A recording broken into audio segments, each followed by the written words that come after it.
So I had to start really low in the range. So if I come down here to the bottom. Now this also, if you're using this in a musical context, you would probably click Fix. Make sure that your loop, that you adjust your start and your end point of your loop and make sure that it's nice and tight, and then hit Fix and fix it so that it will actually break it up and use it for beats. So you can create, a drum kit out of it, or you can have the same. You can actually drag from sync and slice. You can drag from here into your host, and it creates a MIDI file. It's sort of their version of Recycle. It's a nice way to get a synced loop.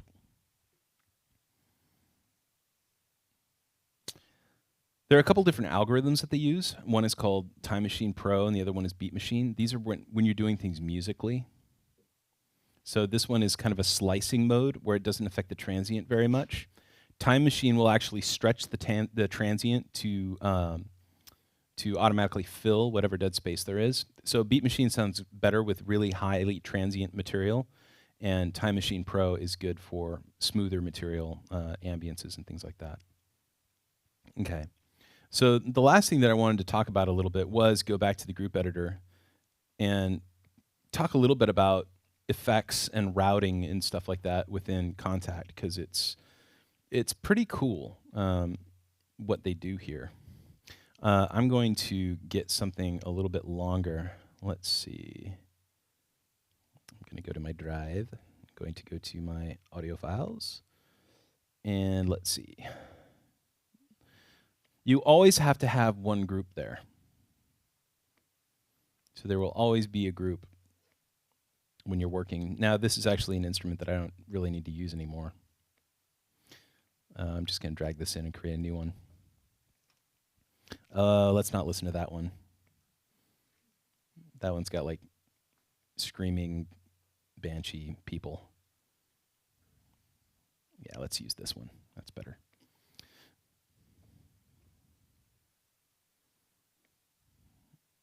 Check out the mapping editor. Let's get myself back up into a playable range.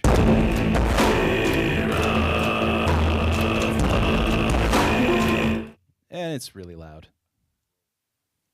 So I'll turn that group down.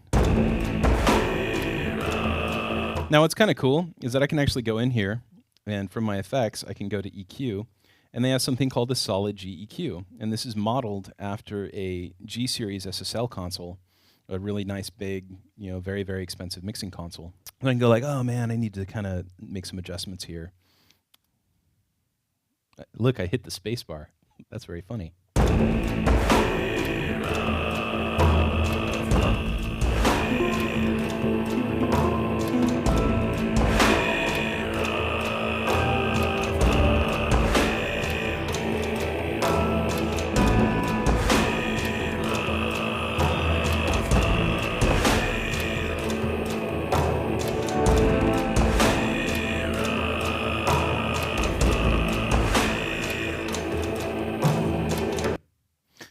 Next to that, I'll choose a compressor. That's a little bit draconian.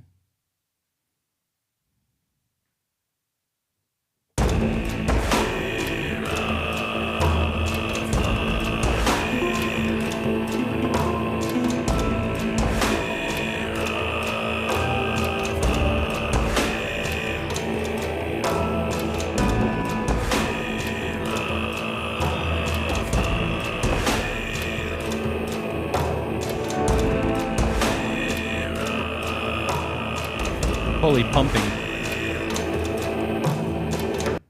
So it'll actually travel through your chain here from effect to effect to effect. And if you want, after it goes through these effects, you can actually have it send somewhere else. To do that, you have to actually have a send effect available. So I'm going to go to send effects, and I'll pop a reverb on there. After I pop the reverb on, I come up to the add effects section. This is one of the weird things in Kontakt, and the reason I wanted to cover it is this is something that you probably wouldn't get intuitively. You click here, you go to effects, and you get send levels. Then it pops up as a reverb knob. Totally weird. Totally not something that you just kind of discover, you know?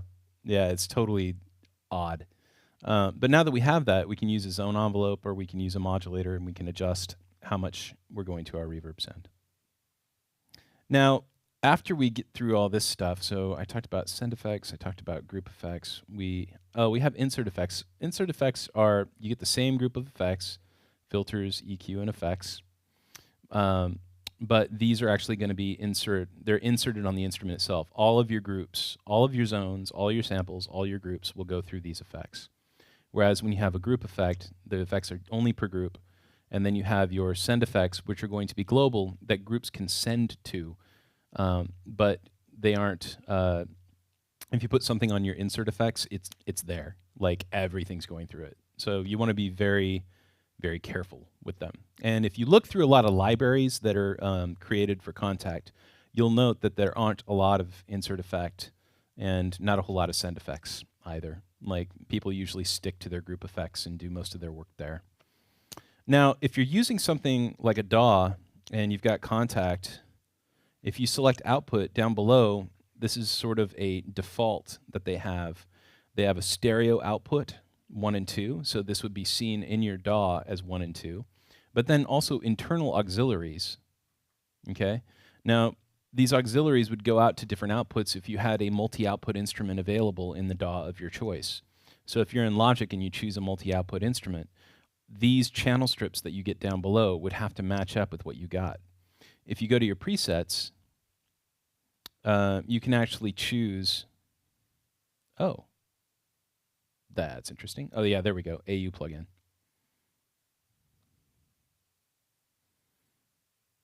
Yep, that didn't work.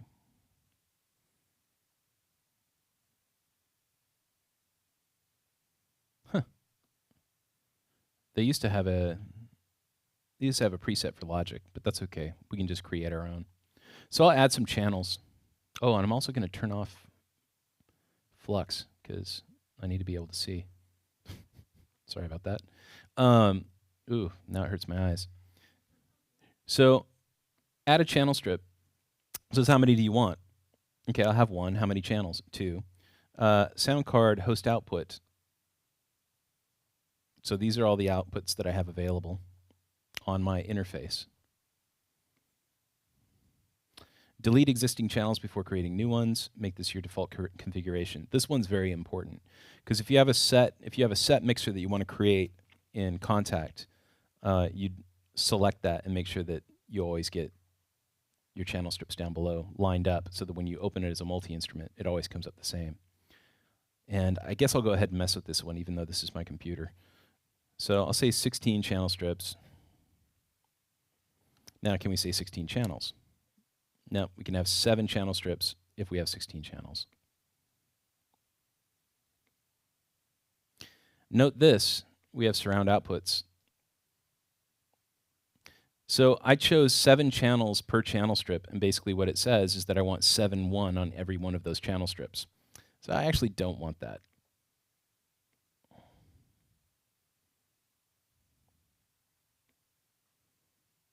And it's not going to let me. Boy, this is really nice. Thank you.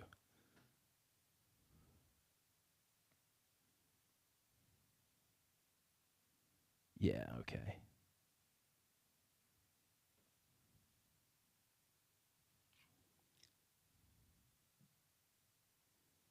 Yeah, because instead of doing the 2 per channel strip, I was choosing surround out per channel strip. So, bad Dave. What's interesting about the surround channel strips, though, I'll just take a little tangent. If you go to your add effects here, and you go to your effects, they actually have a surround panner built into this. So you can actually do sound design that's in true 5.1, 7.1, whatever it happens to be. Your output configuration is set on the right. And then you can adjust your divergence, X shift, and Y shift. And of course, what's fun is when you actually assign these to modulators. So you have like an LFO or a envelope controlling these aspects. And then if you have a surround system at home, you can actually do true stereo or true surround sound design, and it includes the Doppler effect, which is really nice. It's the classic train coming your direction and then going away from you. All right, so let me get back to my outputs here. I need to get rid of them.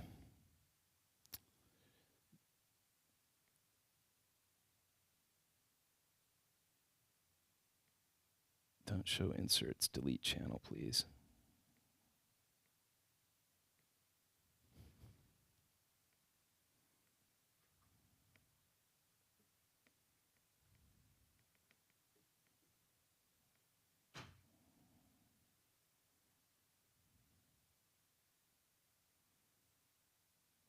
It's not going back to default.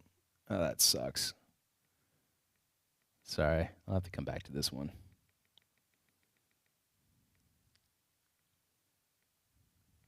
Oh, there we go. Ah, finally. Come on. Come on. I have to do them all individually. That sucks.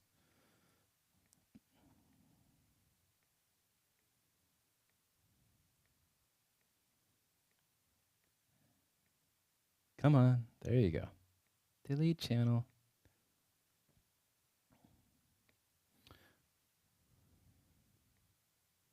There we go. So stereo out 1, stereo out 2. There we go. So if you have a channel strip that has 4 outputs, you're basically telling it that you're going out to a surround system. And then you would be using this effect to automate it, going out to the different surrounds. And you can actually see if you play it.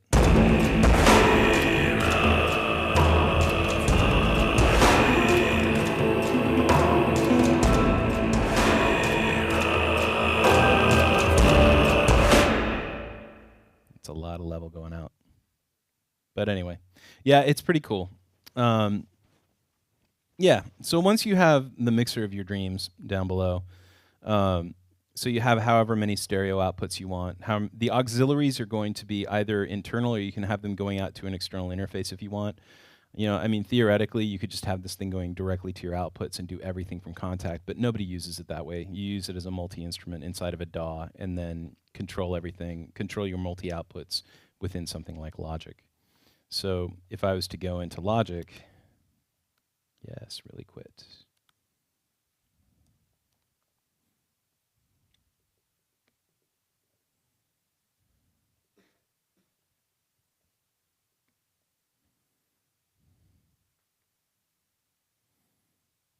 Native Instruments, Contact 5.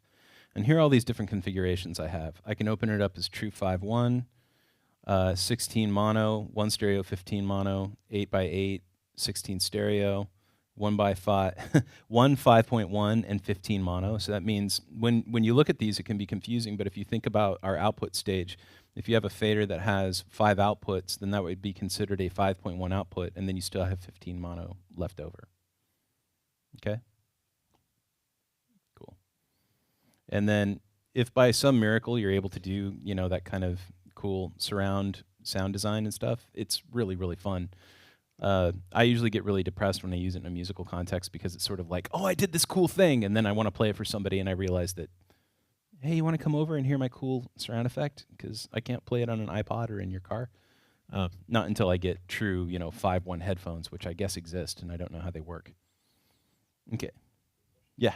Would you use that 5.1 sort of image mapper for mid-side design? Oh, interesting. I haven't, obviously. It's a funny question because it's sort of like, at what point are you going to go mid-side? Do you do it at the outputs, or would you do it like one way that I do mid-side in Logic is I'll actually create 2 mono auxiliaries and then use the direction mixer, or not the, is it the direction mixer?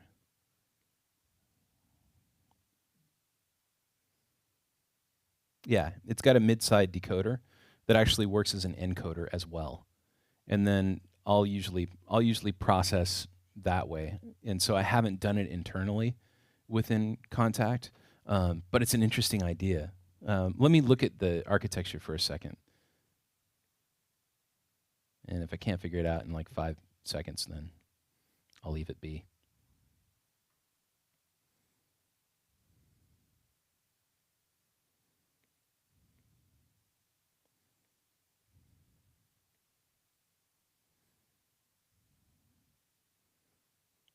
So the stereo modeler is basically just an imaging plugin. It's just passing back and forth between bands and putting them in the left and the right side. And then we have a surround panner, and that's what we were just looking at. The rotator is just it's like a Leslie speaker.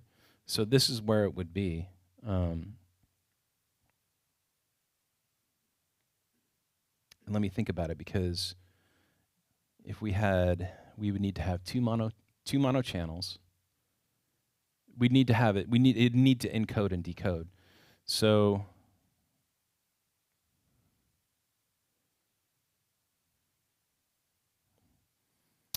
yeah, it doesn't have it as a configuration. I wonder what wide means. That's interesting. So if I say 2.0, output channel mismatch, mass mode, algorithm, blah, blah, blah, blah, blah. Nope. Air absorption, delay effect, no. Options, input channel, blah, blah, blah, blah, blah. Delay panning, no. Nope. I would not do that here.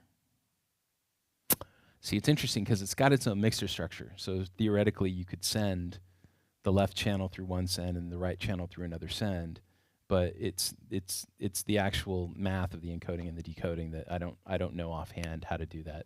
That's a great question though, and if I figure it out, I'll take your email down. But honestly, like usually I end up doing that post. I'll do that in Logic because the MS in the fact that they give you both an encoder and a decoder, and all you have to do is boost it 6 dB is pretty cool.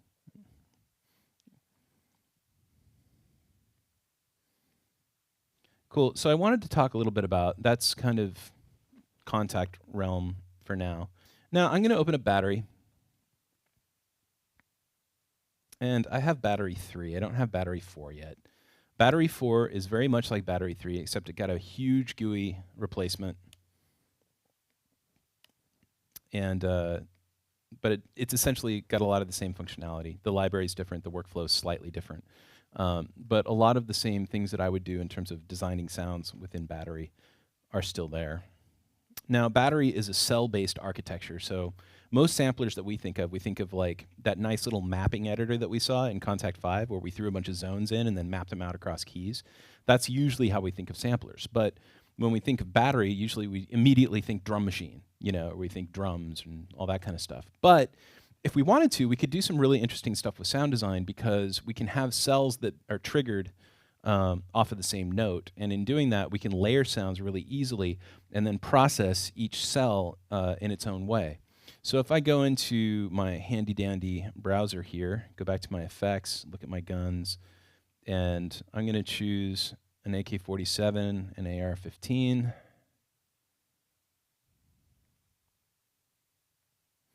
And then maybe, yeah, I'll have that. So it's a cell-based architecture, which means that each one of these cells has a series of samples in it. And in Kontakt, we would have our samples and our zones and our groups, right? Well, in here we have our waves, our zones, and our cell.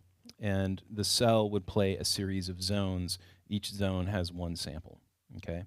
So in this case, if I want these to play on the same note, I have to click Learn and choose the note that's going to play, which is very, very simple.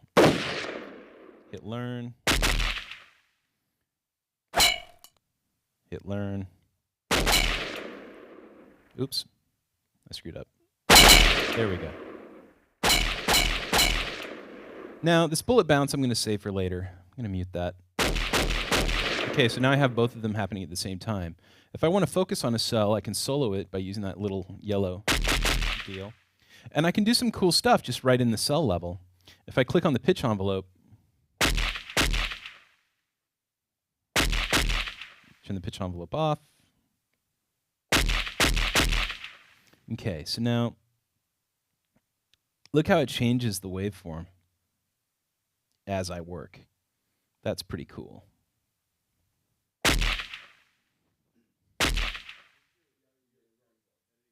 You're right. I'm doing the bullet trim. There we go. That. Except I don't want it to come back up. Thank you.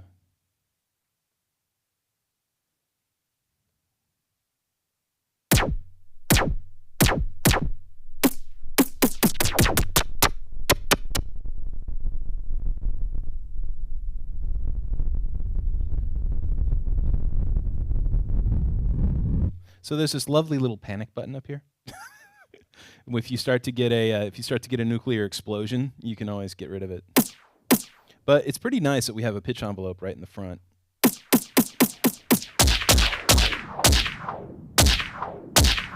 You know, add a little sci-fi to your gun. Now, I also have a volume envelope. In the volume envelope, we can either have an AHDSR, which is attack, hold, decay, sustain, release, or just attack, hold, decay. So, you know, if I want to shorten it.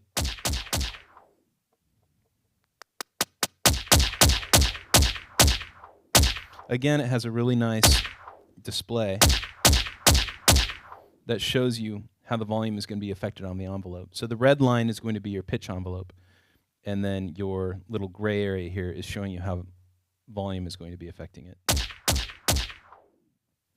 Now, when you load a sample in, you've got the stretch mode, and then you can't use beat mode unless the sample has been encoded. It needs to be either an Apple loop or a Rex file, or I think ACID. I think it'll use like the ACID files and things like that. But if you use stretch mode, that adds a little bit of granular synthesis in there so that you can slow down the sound as well.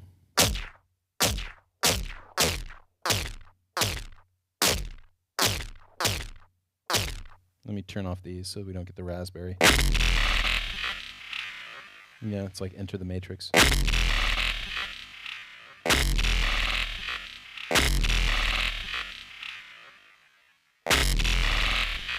So it's going to be a little bit more rough when you turn the smoothness down. You can turn the speed up. Hey, I put a silencer on my AK-47. Cool. But sometimes I like to enter the matrix. Yeah. Even just putting a little bit on there can be really fun.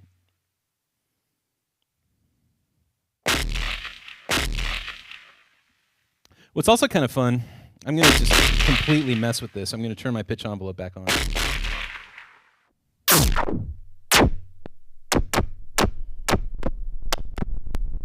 Uh-oh. The rumble. It's coming. It's because my decay is all the way up.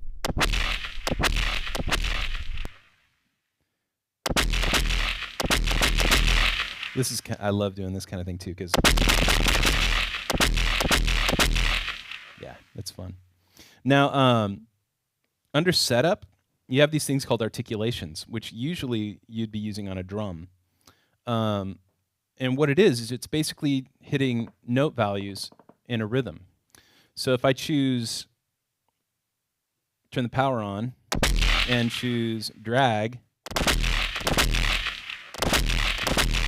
that can be kind of fun. Or use buzz.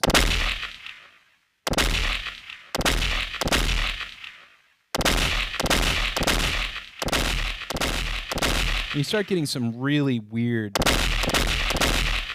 abstracted sounds.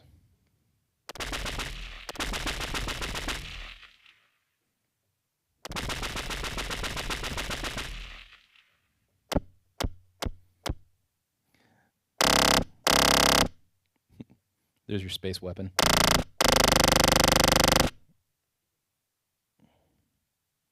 Okay, you're not automatable. I don't care. There you go. Nice and short. Or long.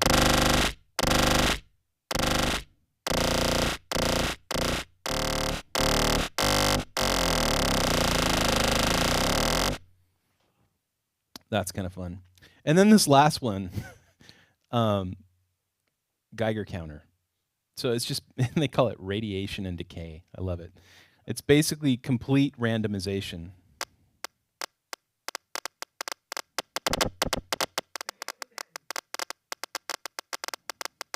Run for your lives.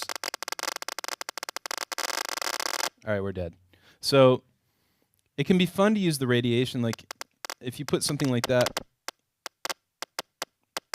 and then what I would do is go to effects, and you have these sends that go to master effects, like reverbs. They have a convolution reverb and a regular delay-based reverb that you can bust through.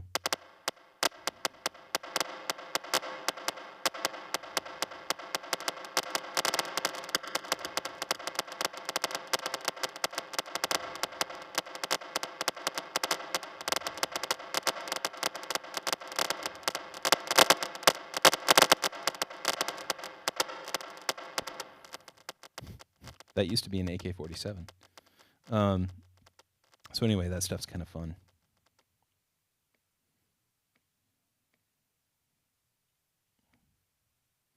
Now, other ways that we can mess with the sound design, under modulation, we actually, per cell, we have a really insane level of modulation per cell. So in this cell, I'm only using one sample, mind you. I mean, if I wanted to, I could actually load multiple samples into this one cell and then have all of this modulation affecting the cell. I chose to load the AK-47 and the AR-15 in separate cells. But just to give you an idea when it comes to designing a sound, what power you could have potentially if you were to go into the cell and, you can assign any of these modulators to any of these destinations.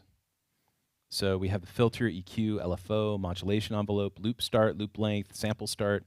All of this stuff can be automated with modulators. So in this case, I need to get, I can't have radiation on, of course, because then we won't be able to hear the entire sound. All right, so that'll work for now.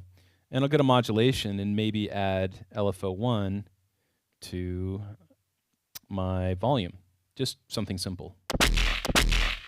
And I'll turn my frequency up.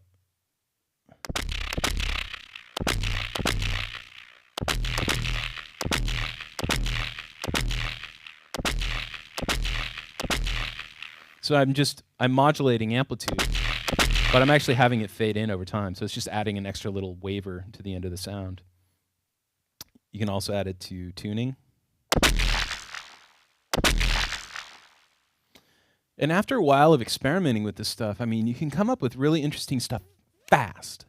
Like where Contact 5 is very complex and very sort of, you can do anything in there. I didn't even talk about scripting. Like in Contact, there are all these complex scripts that you can build using sort of a JavaScript kind of interface where you can build your own like interface and have it, trigger things in interesting ways. But what I like about Battery 3 sometimes when you're working on sounds, especially triggered sounds or looping sounds, is it's right now. I mean, you can just get these effects so quickly and layer them up. Like this is just one sample in one zone in one cell. And like I said, we could have a multi-sampled cell that either changes velocities and has different,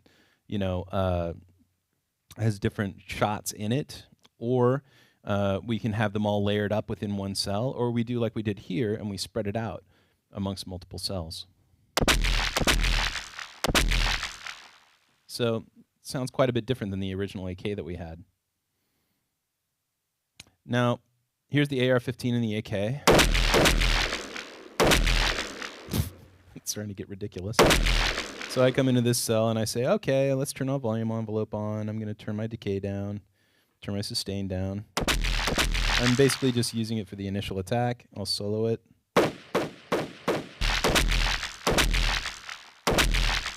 And then we start to mix our volumes.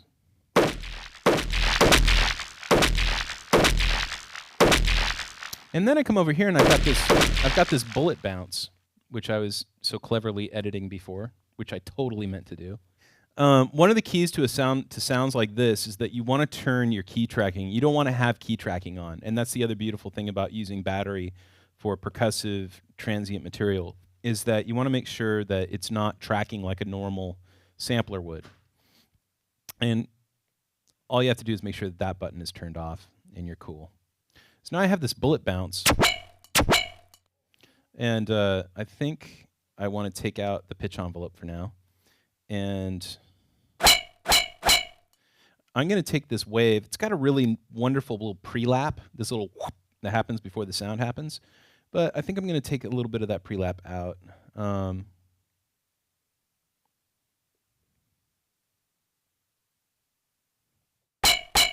There we go. And I'm going to go back to the setup menu. And I'm going to tell it to trigger on the node off. So when I let go, it pings. And that's kind of fun because then what I can do is get out of solo and go. So it's like,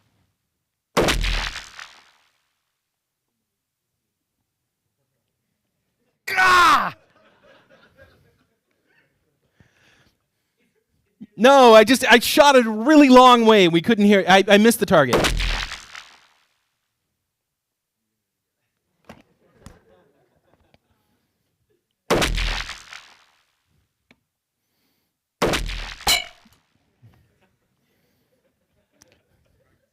I love you, universe. You're awesome.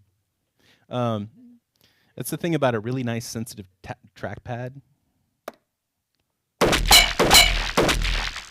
So anyway, it's basic. Basically, when you have it on a node off, when I let go, it's when the bullet hits the thing, you know. And what can be cool about that is if you were designing a sound, I mean, this isn't very practical when you're doing something like game sound design because, you know, you never know how long it's going to take to hit a target. But if you're working in more linear media, this can be really cool because you can simply have a node on for when the gun gets fired, and then your node off happens whenever it hits whatever it hits. So that can be pretty cool.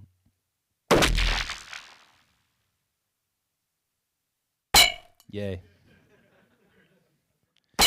And it's you can do a lot of interesting things with the setup here. Like you can actually have the cell only activate under certain conditions.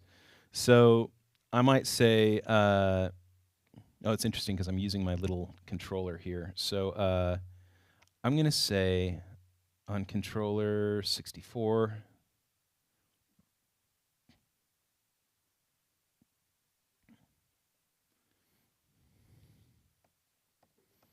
oh, I actually went to see my trackpad is really messing with me today. Let's see. I'm going to use something else. 73. So I'm choosing a controller. There we go, 73. That, now that's 70. No, there's 73. So basically, you see how when I'm out of range, it turns red? So I'll say that it's only going to be available between 127 and like 65.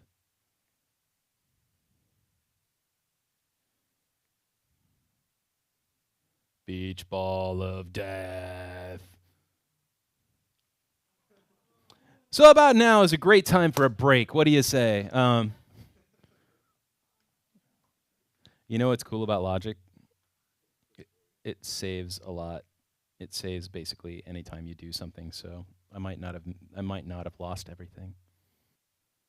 Well, didn't remember the battery patch, but that's all right. So what was I about to do? Oh yeah, the cell conditions. So if I go to the cell activation conditions, you can have up to two different conditions at the same time. So I'll say controller, and 73 was it was just the number that was assigned to this one knob. So I'll double click just to make things go a little bit faster. Oh, it's not going to let me double click, so that's okay. Cool. Oh, that's what's doing it. Free list canary is damaged. Poor little canary. All right, let's get battery up just as a standalone.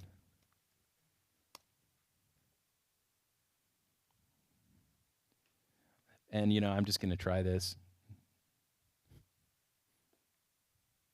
Come on, you can do it. You can do it. Yay! Okay, cool. So basically 0 to 64. And let me choose under audio and MIDI settings, which are for some reason under the file menu, which is weird. Turn it on. There we go. Okay, so now I go to my Finder and Shuriken, Gap, SFX, guns, bullet bounce 10, booyah, would help if it was coming out my system, right? Yay! And cell, learn.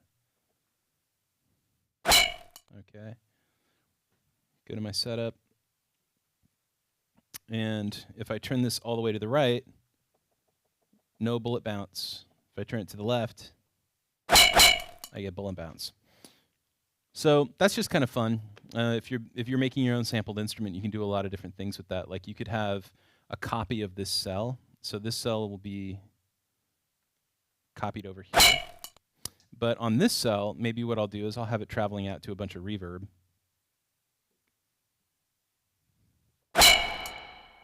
And maybe I'll do some other weird stuff to it, like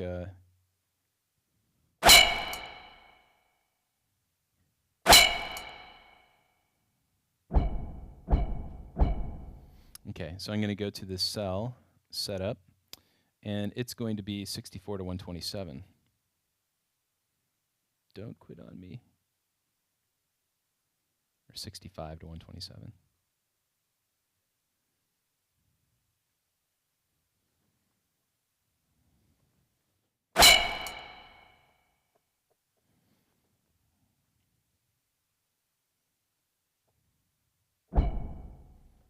Turn it to the left, turn it to the right. There we go. So then you can activate different cells just by moving a controller around, and each cell can have its own sort of characteristics to it, which can be kind of fun because it can be exactly the same cell with just minor alterations to it. And then if you turn your knob from left to right, you basically can go through all the different, weird permutations.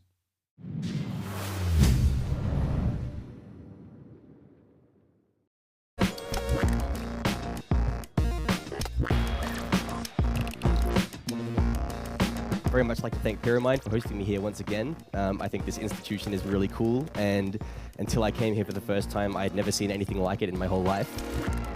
What I think really separates us from other people who teach is that we are outrageously passionate about what we do, and especially in electronic music. Since coming to Pyramind, I've discovered electronic music, and San Francisco being a mecca for underground electronic music opened up so many doors for me and kind of blew my mind. We cover everything from absinthe to contact. When people get to the mind-melting level, we get into modular synthesis. Everything about native instruments, everything about Logic synths down to the finest detail. We learned it all. The fundamentals of understanding how things work, that's just essential. But then beyond that, there's so much more, and that's where it gets into just a lot of the artistic side of like the creative approach of why you do something, not just how. There's a lot of schools that just, they focus on the technicality of recording music, but I wanted something that would foster creativity and really help me develop as an artist as well. Each of our genre-specific programs comes in 4 levels. There's a basic, an advanced, a professional, and then a master's level. And the master's level is, of course, everything we do. It's the largest and most powerful programs that we can create for you.